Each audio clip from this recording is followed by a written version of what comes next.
There we are. And thank you so much for all the organizers, uh, all my friends, and all the um, people who made this event truly possible. The state of the youth, prospects, and challenges for ministry. Are young people becoming less religious over time? Are they losing the faith? What will then happen to the church of the future? My friends, these are questions concerned adults are asking one way or another. On one level, these questions are moral.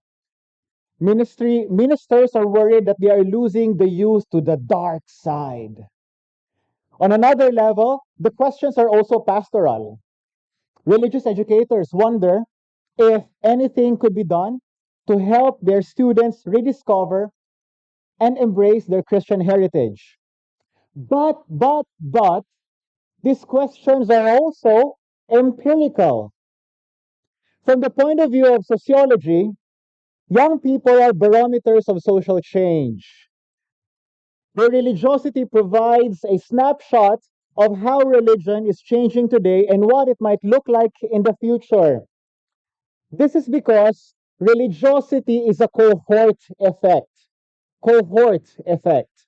This means that people who were born at the same time carry with them in the course of their lifetime, hanggang pagtanda nila until they get old, the religiosity, beliefs, values, and practices that they were taught when they were young. From this vantage point, ladies and gentlemen, brothers and sisters, today's elderly are religious not because they're about to meet God. They pre-departure. They are fiercely religious today because and even morally conservative because their parents raised them so 50, 60, 70, 80 years ago.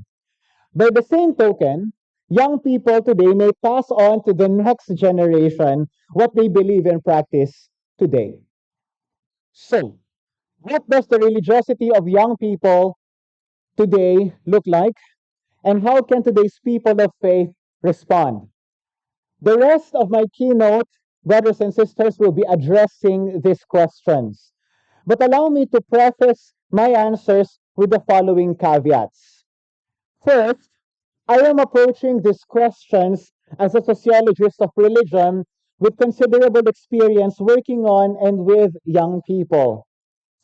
I began my career in graduate school with a heavy interest in the religious lives of the youth, Filipino youth in particular, because not much at that time had been written about this topic. That that dissertation, eventually became my first book, which is on the left. To be sure, many reflections had been written, especially in faith communities. Theologians, church workers, ministers have been for a long time writing about young people. But what I noticed as I was doing my literature review, and those of you are in graduate school, you are doing your literature review right now, I imagine. Often, those writings reek of, and I say this respectfully and critically, sometimes they reek of moral panic about everything you can think of concerning young people. Their vulgar fashion, their hedonistic lifestyles, their promiscuous sexual behavior, and their overall disinterest in religious matters. Moral panic most of the time.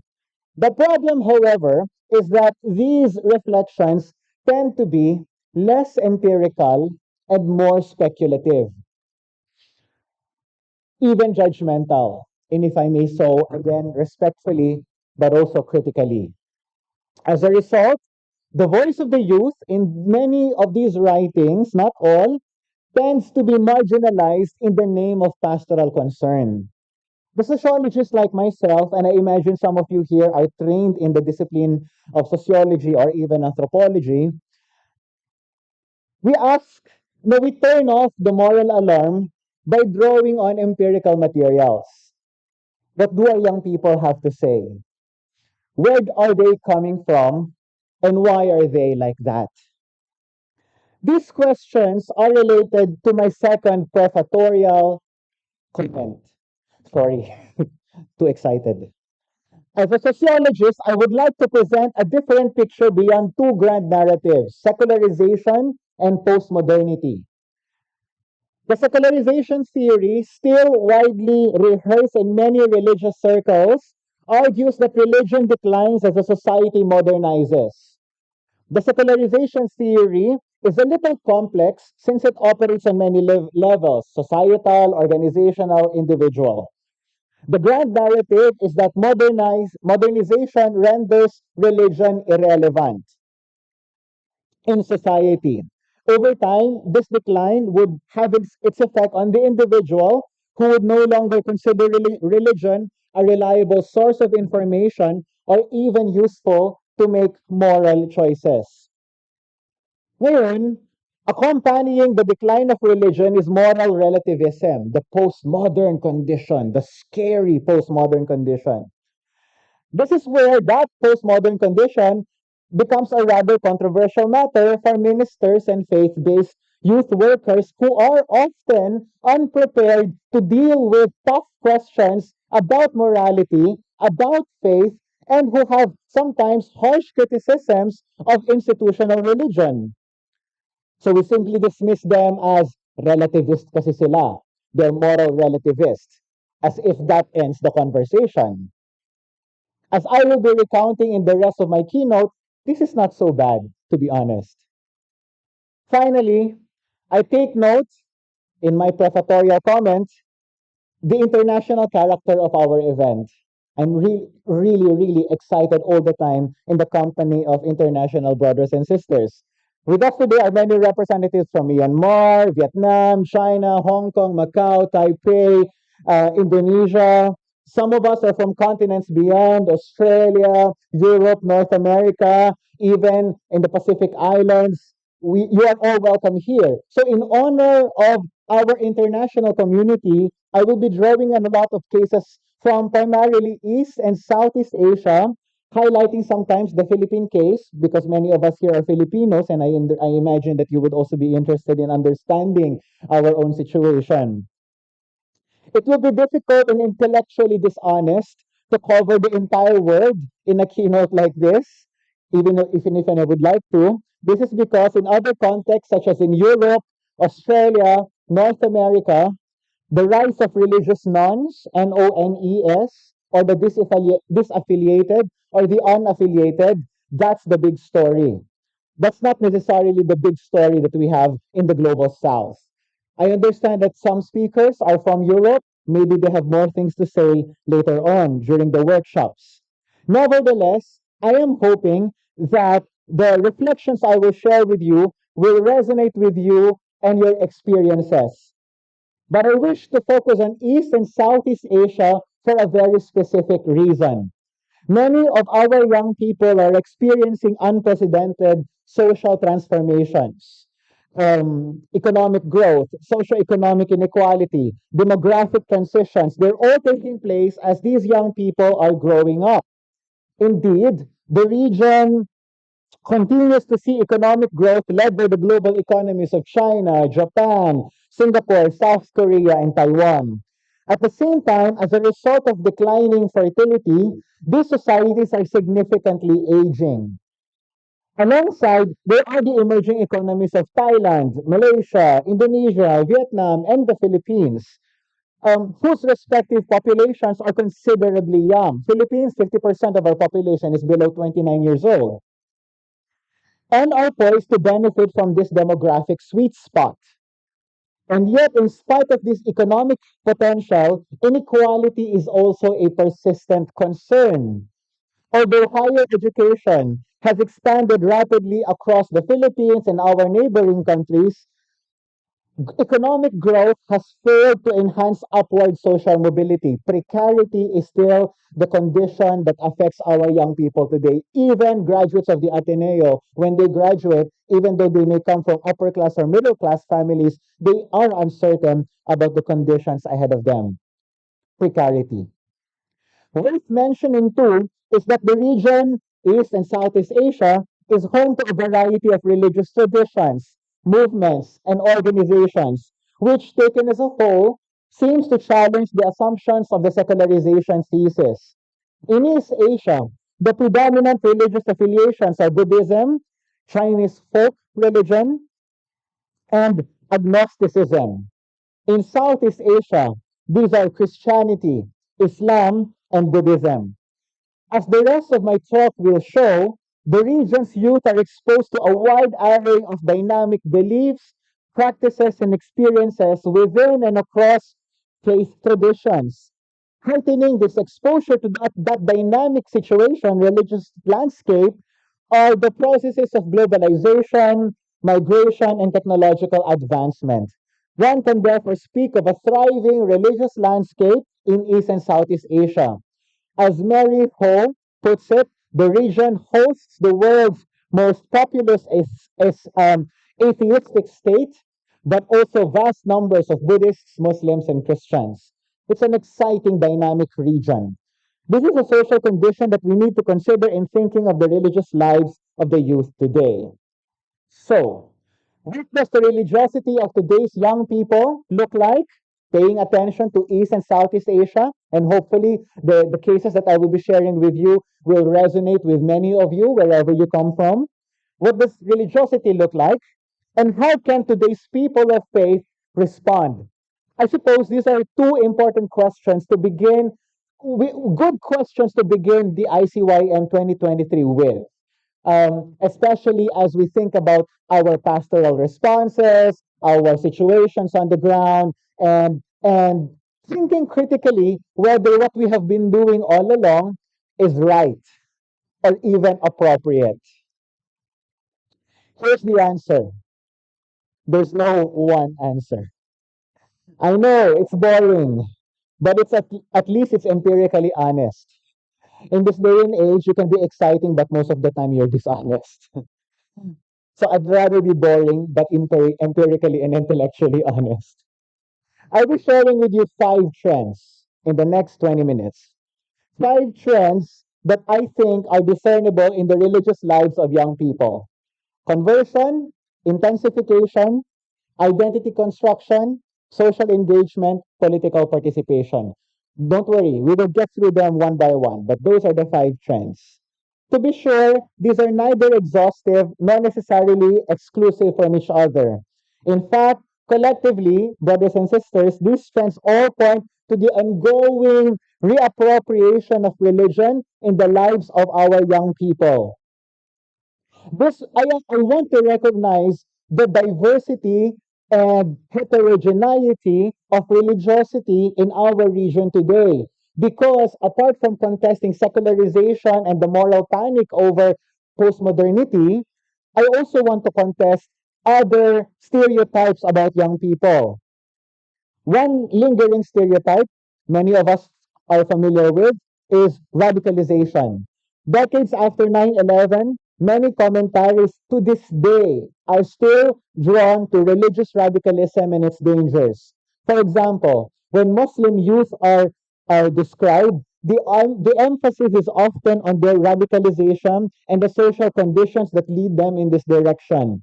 Apart from unnecessarily emphasizing religious conflict, this tends to conceal the richness of religious experience among our young people, and also the underlying conditions why people are led in those directions. For example, I will get to that in a bit. Simulan na po natin. I'll share with you the 5 trends that I have. The first one is conversion. In China, South Korea, and Singapore, observers have documented that many young people are converting, especially to Christianity and Buddhism.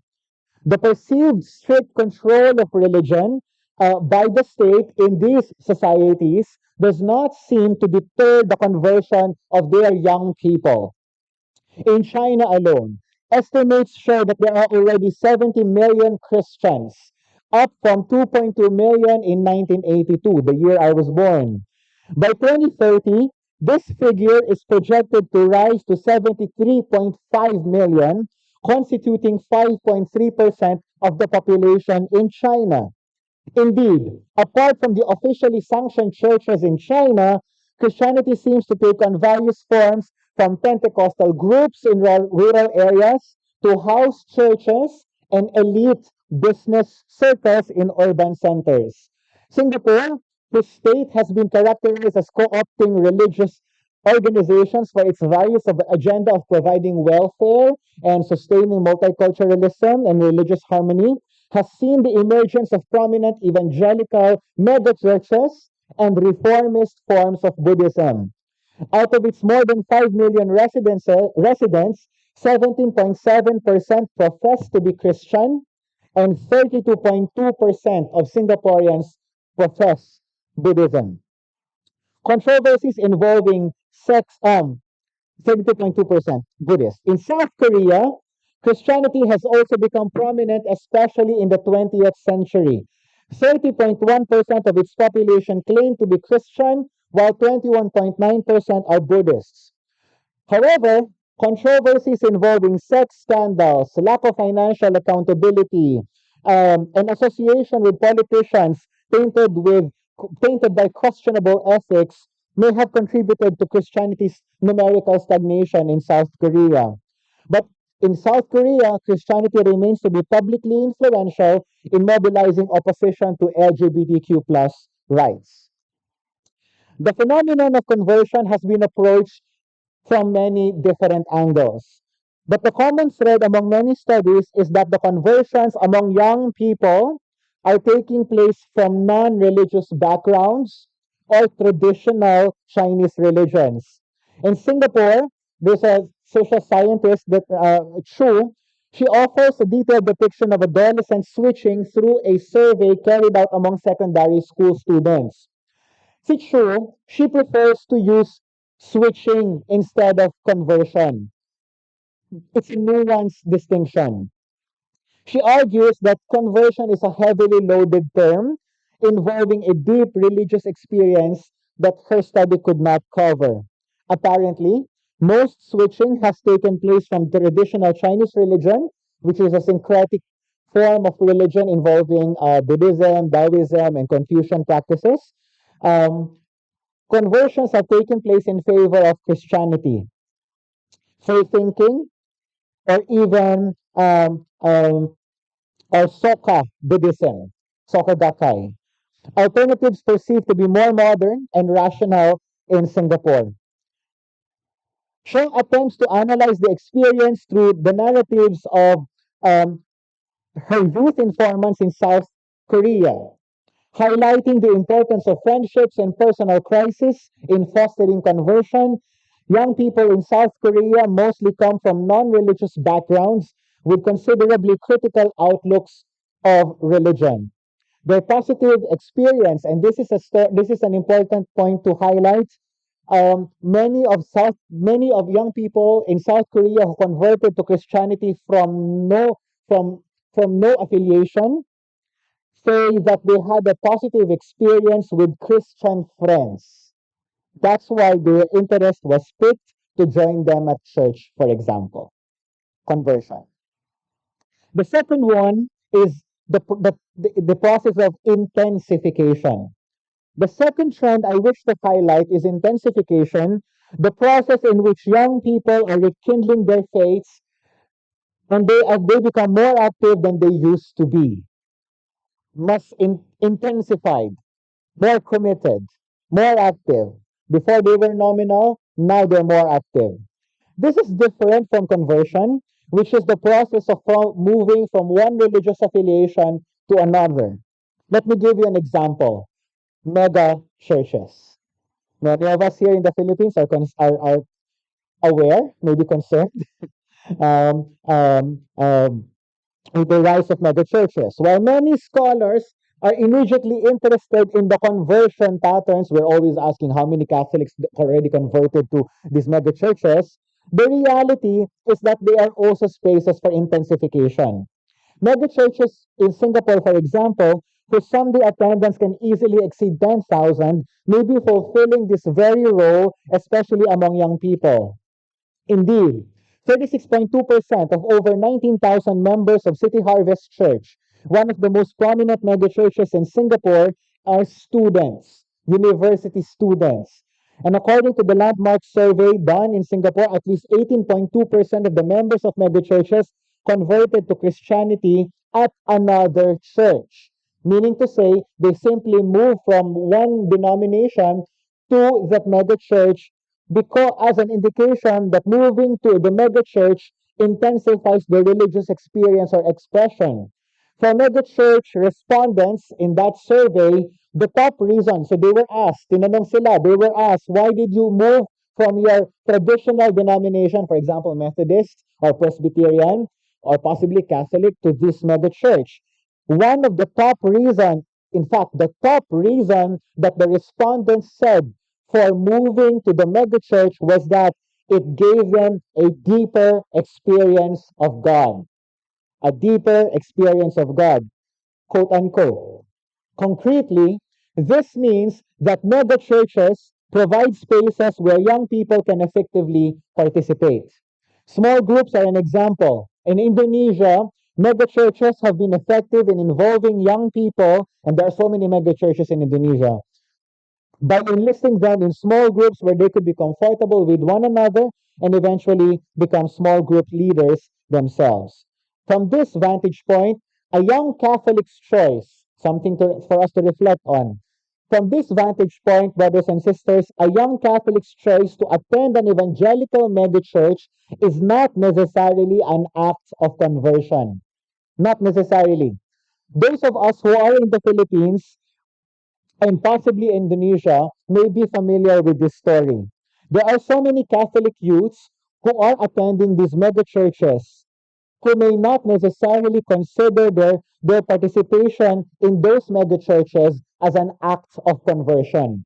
Instead, they may be there only because they are longing for a deeper experience of God. Raising your hands, singing hallelujah, being in a small group community that they may not necessarily find in a more traditional setting in the Catholic Church. Many of us miss out on that possible explanation because we mischaracterize their choices. Second, intensification.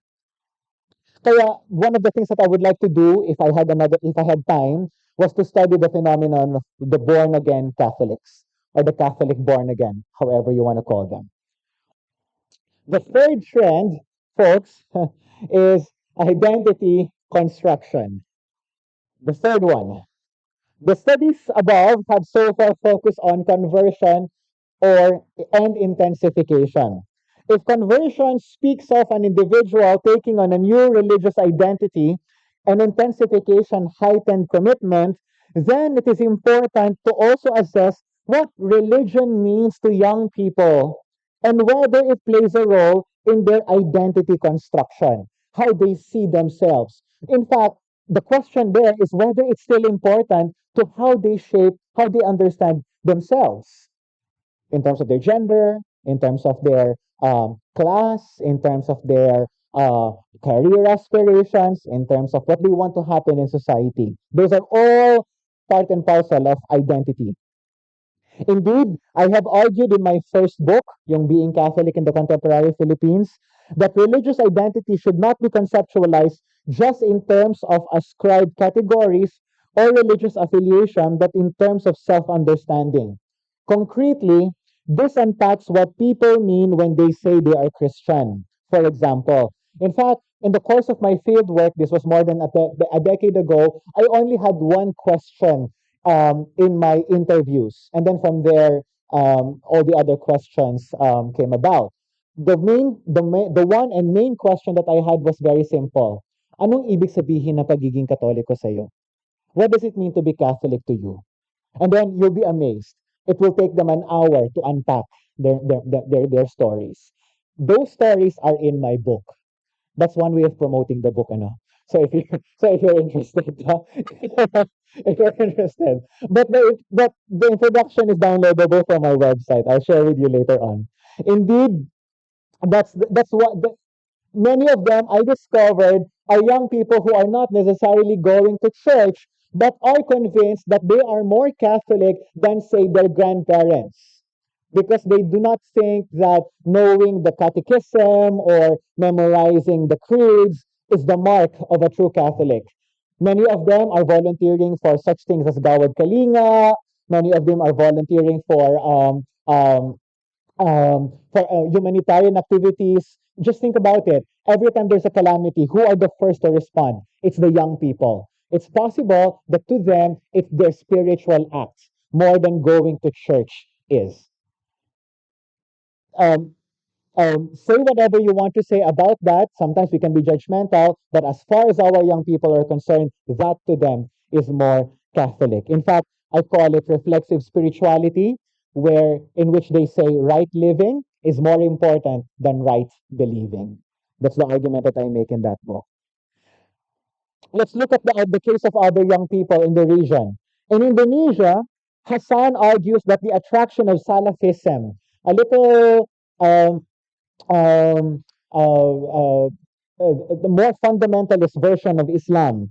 The attraction of Salafism among thousands of young people who are highly educated, and they're highly educated, so it does not necessarily mean that you're less educated, that you are vulnerable to radicalization. That's not necessarily the case. According to many media portrayals in Indonesia, many of these educated Indonesians are converting or moving to Salafism because they have become religious fanatics. These portrayals associate Salafism with irrationality and religious militancy because of its call for jihad and the seeming readiness of its youth for martyrdom. Often they magnify their conflicts with Christians in Moluccas, displaying their determination and capacity to defend the Muslims there. Sabi ni Hassan, according to Hassan, who provides a different perspective, suggesting that Salafism has in fact served as an alternative channel for these youth to find their identity and establish their place in Indonesian society, whose modernization has left them alienated in poverty and unemployment. For them, wearing the prescribed outfit, for example, the jalabiya and the turban, growing beard, praying and reciting the Quran with the right accent are all part of internalizing this identity that gives them that safe space that they could not find in the wider space of Indonesian society. Religion, in other words, provides these young people with the language to resist the majority, but at the same time find comfort amongst themselves, especially in the face of threats to one's identity or community. If we simply assume that they're fanatics, we miss out on the complexity of that religiosity. Does it make sense? Before I move on, kasama ko pa po ba kayo? Are you still with me? Okay, yeah, we're halfway through. Muslim youths, my work with Duyog Marawi after the Marawi siege, also demonstrate many of these elements. Many of them, their lives were destroyed when violent extremists attacked the city in 2017.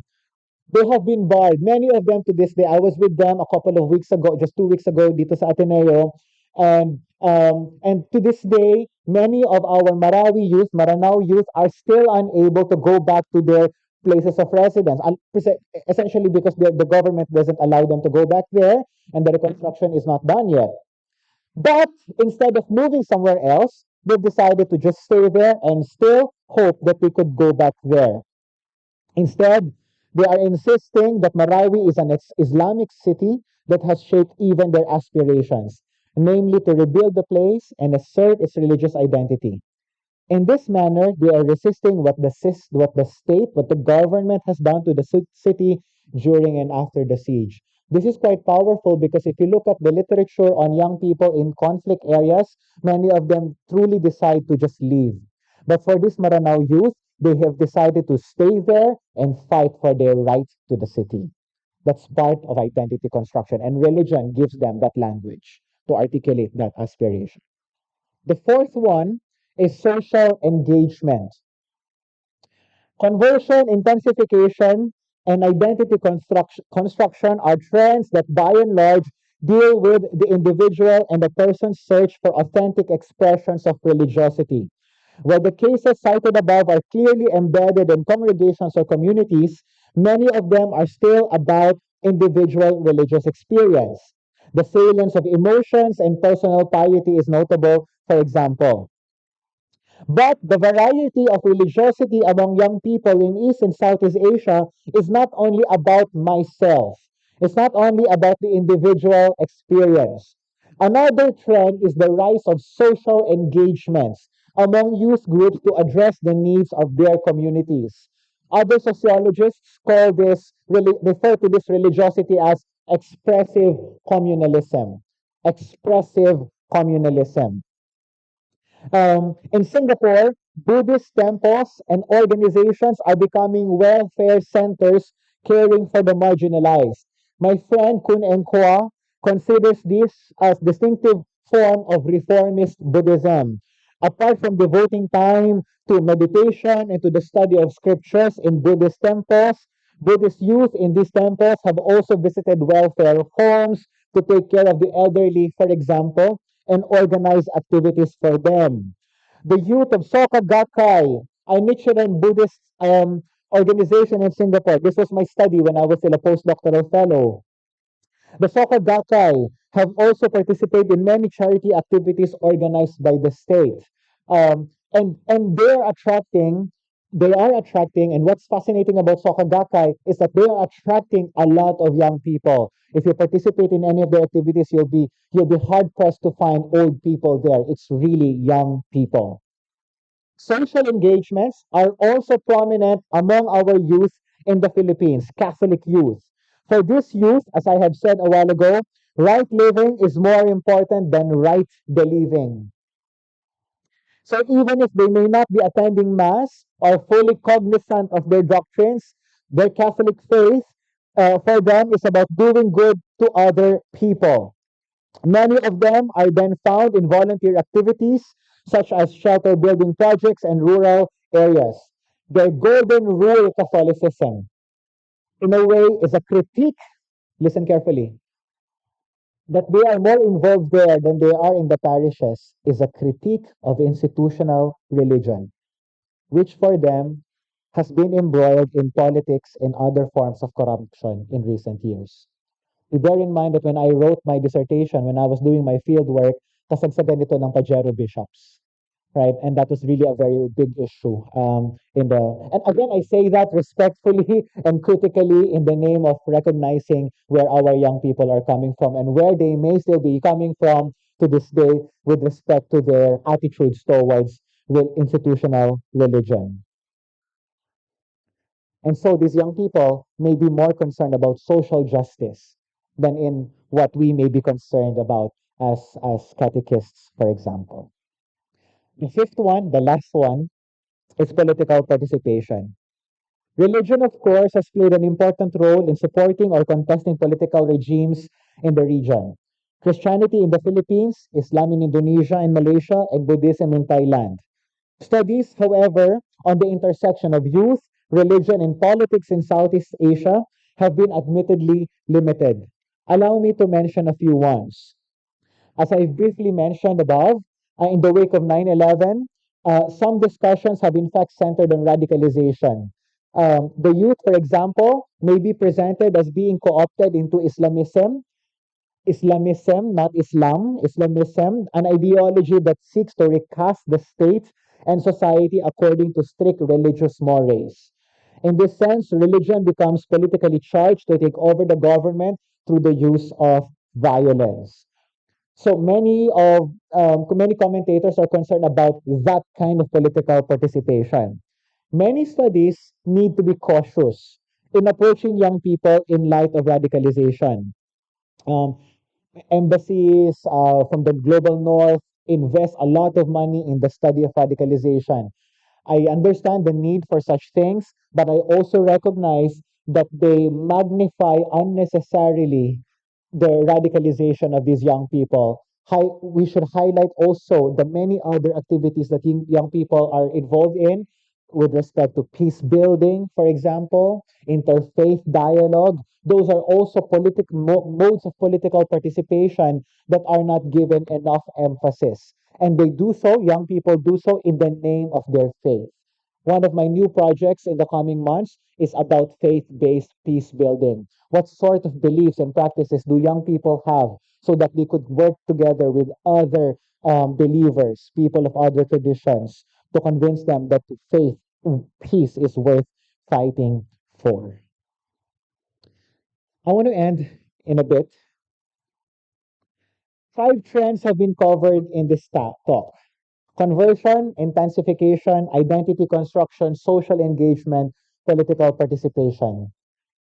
Collectively, they point to the flourishing of religion among young people in East and Southeast Asia. I imagine many of you may have more examples to give. That these trends coexist with each other indicate that no one narrative can account for the endurance of religion in the region. The question, of course, is, so why? Why are there so many expressions of religion like this in the Philippines, in Indonesia, in Malaysia, all around us? One salient theme, and this is where the sociologist that I am comes in. One salient theme from the cases mentioned above is that many young people are feeling alienated in their own societies, and as a result are finding certainty and a sense of community in religion. The case of youth being attracted to Salafism demonstrates that many of them have become disillusioned with the failures of modernization, exclusionary growth, and corruption in Indonesia. You can also say the Philippines there. Their experience illustrates the power of religion in providing language and solidarities to account not just for the economic exclusion, but also their political disenfranchisement. And yet, there is also a moral dimension at play here, brothers and sisters. Rapid economic growth has left many young people looking for some moral certitude that religion can offer. This is why I don't buy the postmodern argument that young people have become relativists. They are looking for answers, only that the answers that they're getting from people of faith are not satisfactory. They're looking for solid, good, reasonable answers. This is where religion has a big role to play, brothers and sisters. The question, of course, is whether we're playing that role well. Interestingly, for example, the youth in Sokogakay, when I was interviewing them, found it disturbing that in Singapore, being wealthy and the game of meritocracy has rendered many young people to become selfish. And that's why they found a lot of um, comfort in the teachings of Buddhism and to be bodhisattvas, helping other people and discovering your own Buddhahood as a bodhisattva yourself. Ladies and gentlemen, this demonstrates the potential influence of religion as a moral and ethical compass, even for young people who did not grow up in religious environments. Another social factor to consider in the diversity of religion in the region is the educational and social mobility of many of our young people. The aspirations for social mobility among young people in places like Singapore or the Philippines are matched by contemporary religious experience. The megachurches, for example, many of them are very middle class, even upper class.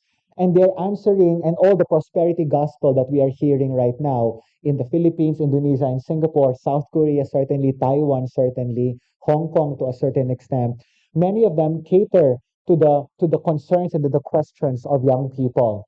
Um, um, Essentially, allaying the fears that they have about the future.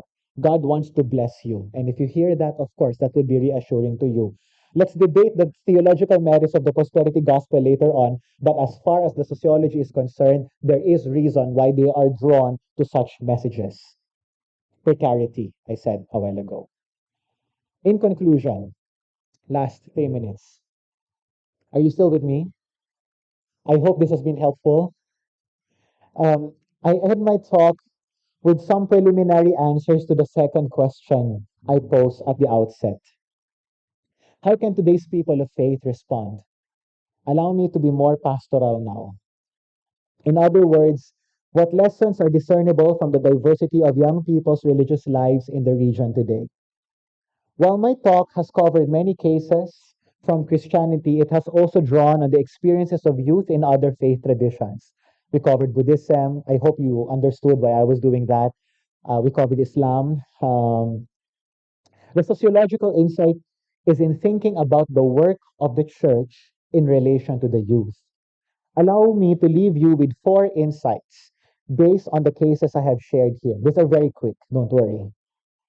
The first is the role of friendships and intimate relationships in shaping young people's religious lives. It is true that the family continues to play an important role in this regard, but as some of the examples I have shown above, friendships in times of crisis do matter more, a lot more. I see a lot of you nodding, and I think you know what I'm talking about. In the context of these friendships, young people may feel more comfortable as they collectively undergo similar experiences: premarital sex, teenage pregnancy, mental health, depression, things that would simply be misjudged or condemned in their own families. I hate it whenever parents just tell their children, magsimba ka kasi, or magpray ka na lang, as if that would solve the problem. That is one of the reasons these young people are turning away from institutional religion, because they feel that they will simply be judged. Whereas in the context of their friendships, they're safe. What this means is that the family is not the only site of religious socialization for young people. If we are looking for the spaces where to do ministry, one does not have to go so far. There, in their own circle of friends. The second lesson has to do with what I mentioned above as young people's search for deeper experiences of God. Some of these young people are drawn to other religious groups not because they are disillusioned with the church per se or with God per se. Far from it.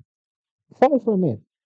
For one reason or another, they encounter God in other communities or endeavors. This, of course, raises several questions. What do young people mean by deeper experiences?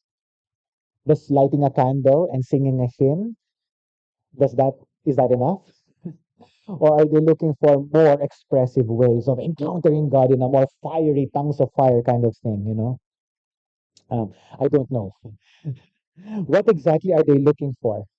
And more critically, why can they not find it in our own communities, parishes, and ministries?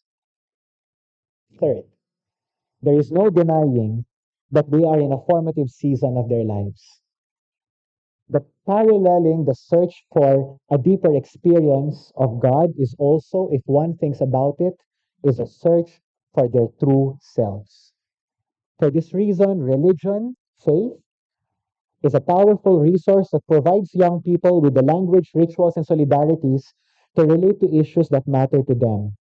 In fast changing societies, it is possible that young people are left behind.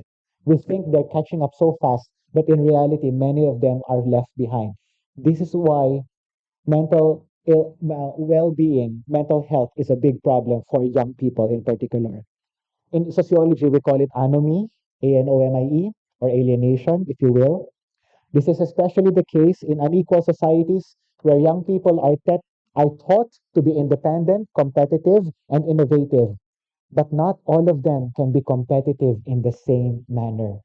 Obviously, only the best and the brightest will go far ahead. The rest are disenfranchised. Finally, last 2 minutes. We have many young people who are critically thinking about their own faith, brothers and sisters. They are asking difficult, critical questions. Above, I mentioned the disillusionment that they have with abuses within the institution. I already mentioned that. These come in different forms: sex scandals, lack of transparency, uncritical alliances with politicians, and church leaders' silence on some of the controversies that they may be most concerned about. What are these issues?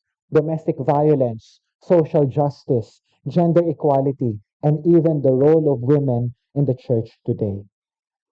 Lest I be accused of being heretical, I am simply enumerating these things for the sake of our critical reflections. If anything, I hope that this opening keynote has pointed to the contribution of the sociological perspective to pastoral work. To reiterate, to ask about the youth today and to reflect on their religious lives demand empirical answers. They also demand a keen awareness of the issues that affect them and the social environment in which they are growing up. Do we really know the youth? Do we really, really know our students? Do we really know their heart cries? Do we really know the issues that they have to deal with when they go back home? Do we really know? Or do we simply assume that we know? We all want to be with the youth, and I commend all of us for having that aspiration. But I also want to remind all of us in the spirit of synodality, collegiality, in the spirit of our ecclesial body, this also means that we need to be where they are. Maraming salamat po sa inyong lahat. Thank you so much for this opportunity. Daghang salamat sa ating pangalan.